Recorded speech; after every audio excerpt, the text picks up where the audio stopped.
Class 4 তোমাদের page number 11 থেকে আমরা আজকে শর্ট ফর্ম অফ ভার্বসের টপিকসটা করব। দেখো শর্ট ফর্ম অফ ভার্বস বলতে কি বোঝাচ্ছে? শর্ট ফর্ম অফ ভার্বস কার শর্ট ফর্ম? ভার্বসের শর্ট ফর্ম। তাহলে শর্ট ফর্ম মানে আমরা কি জানি? শর্ট ফর্ম মানে হচ্ছে সংক্ষিপ্ত রূপ, সংক্ষিপ্ত রূপ অফ ভার্বস, ভার্বসের সংক্ষিপ্ত। তো ক্রিয়া সংক্ষিপ্ত রূপ, ভার্ব মানে হচ্ছে ক্রিয়াপদ, ঠিক আছে?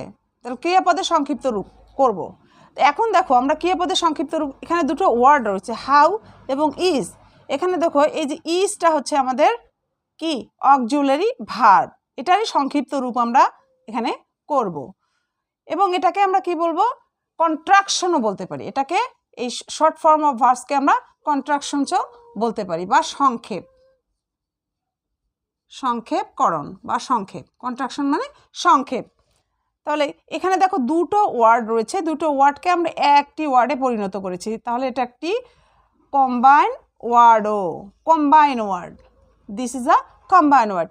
দুটো ওয়ার্ড থেকে একটি ওয়ার্ডে আমরা পরিণত করব, তাই এটা আমাদের একটি কম্বাইন ওয়ার্ডও হয়ে যাবে। এবং দেখো হাউ কিন্তু ঠিক রয়েছে, হাউ ঠিক রয়েছে, তার সঙ্গে যে ভার্বের শর্ট ফর্ম অফ ভার্বস, অর্থাৎ ভার্বের শর্ট ফর্ম, তাহলে কি হয়েছে?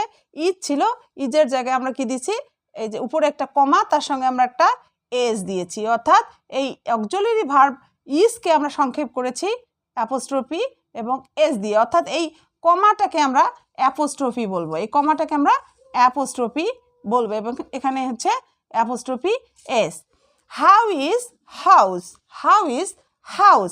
এখানে প্রোনাউন্সিয়েশন একটা বড় ব্যাপার, তোমার প্রোনাউন্সিয়েশন অর্থাৎ উচ্চারণটা তোমাদের ভালোভাবে করতে হবে।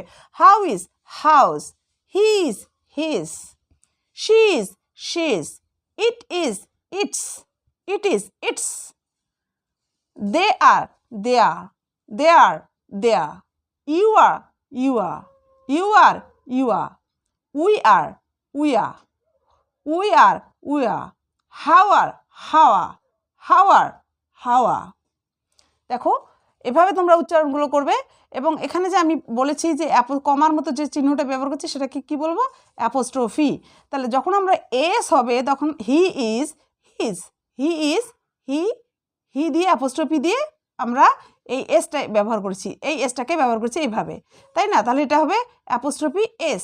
আরেকটি দেখো আই অ্যাম, আই অ্যামকে আমরা কি লিখি? আম, আম।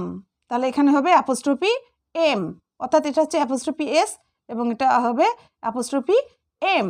তাহলে আমরা এই শর্ট ফর্ম, ভার্বের শর্ট ফর্মগুলো সাধারণত কনভারসেশন, অর্থাৎ সাধারণ কোনো কথাবার্তা বা যখন আমরা ইনফর্মাল কোনো কথাবার্তা বলি তখন আমরা এই শর্ট ফর্মটা ব্যবহার করি।